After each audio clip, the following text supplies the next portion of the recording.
In this video, you will learn step by step how you can change the audio language in YouTube videos. So this is a very simple thing to do. Without further ado, let's jump straight into the tutorial. So without further ado, let's jump straight into the video. Now, the first thing we need to do is head over to YouTube. From here, you then want to find the video which you want to change the audio language for. Now, as you can see, I've got a Mr. Beast video here. Now, if I want to change the language of this, I simply need to go to the settings icon in the top right hand corner. And here is where you'll now see an option for audio track.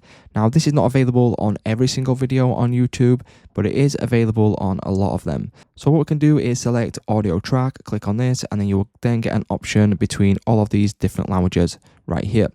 Now choose a language that you want. So for example, if I go to French, this will then change to French. If you want to just double check this, as you can see, if we now see audio track, it will now say French.